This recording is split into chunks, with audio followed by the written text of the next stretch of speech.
मोकामा विधानसभा बिहार की हॉट सीटों में से एक है।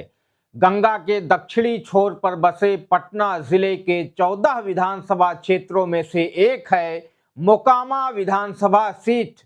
मोकामा विधानसभा क्षेत्र में दुलार चंद यादव की निर्मम हत्या के बाद तनाव पसरा हुआ है।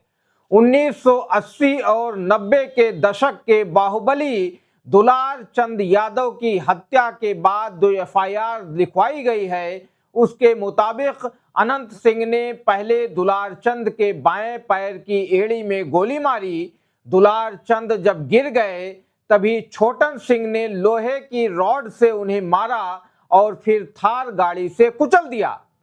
दुलार चंद यादव की हत्या में घोसवरी थाने में अनंत सिंह सहित 5 पर नामजद एफआईआर दर्ज की गई है।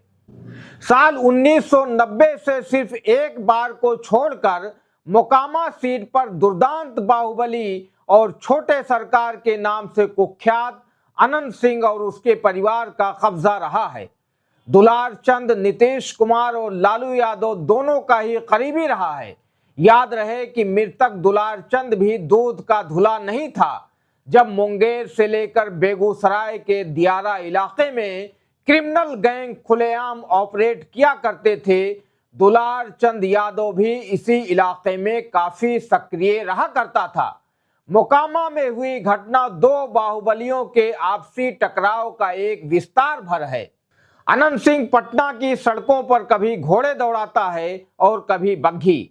अनंत सिंह के इंटरव्यू और मीम्स सोशल मीडिया के लिए एक वायरल कंटेंट की तरह रहते हैं।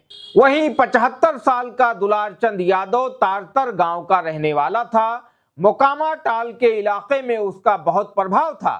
पटना के फतुहा से लेकर लखीसराय विधानसभा क्षेत्र का इलाका टाल कहलाता है। यह इलाका दलहन फसलों के लिए बहुत उपजाऊ माना जाता है। इस इलाके में कभी मशहूर शिकारी और प्रकृति प्रेमी जिम कॉर्बेट की साल 1893 में ट्रांसशिपमेंट इंस्पेक्टर के तौर पर नियुक्ति हुई थी। यही वजह है कि आज़ादी के बाद यहाँ बड़ी फैक्ट्रियां लगाई गईं, लेकिन ये सभी फैक्ट्रियां धीरे धीरे बंद होती चली गईं और इस पूरे इलाके की पहचान सिर्फ बाहुबलियों से होने लगी। दुलार चंद ने खुद भी कई बार विधानसभा चुनाव लड़ा। दुलार चंद की इमेज एक ऐसे डकैत की थी जो लाल झंडा लेकर डकैती किया करता था। मरने से पहले तक दुलार चंद पर हत्या और आर्म्स एक्ट के तहत कई मामले दर्ज रहे हैं। दुलार चंद का पिछड़ों और अति पिछड़ों पर खासा असर था। बताया जाता है कि इसी वजह से नीतीश कुमार जब बाढ़ से 1990 में लोकसभा चुनाव लड़ रहे थे तो उन्होंने दुलार चंद से मदद मांगी थी। दुलार चंद इलाके में पहलवान जी के नाम से मशहूर था। उसके गांव तारतर में भी लालू यादव ने चरवाहा विद्यालय खुलवाया था। इस बाहुबली पर लालू की भी असीम कृपा थी, इसीलिए दुलार चंद को सत्ता की ओट में कई नामी गिरामी मार्केट से रंगदारी वसूलने का अधिकार मिल गया था। 64 साल का अनंत सिंह साक्षर है। उस पर 28 आपराधिक मामले लंबित हैं। वो बीते साल अगस्त महीने में ही आर्म्स एक्ट के एक मामले में बरी होकर जेल से बाहर आया है। अब इसे क्या कहा जाए?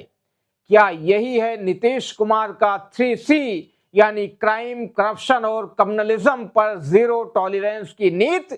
या नीति ये है कि बाहुबलियों को टिकट देकर जिताते रहो, जिससे बिहार जातीय हिंसा की आग की लपटों में जलता रहे और बिहार में बंदूक की नाल पर गली चौराहे पर ठाए ठाए करती आवाजें सुनाई देती रहें।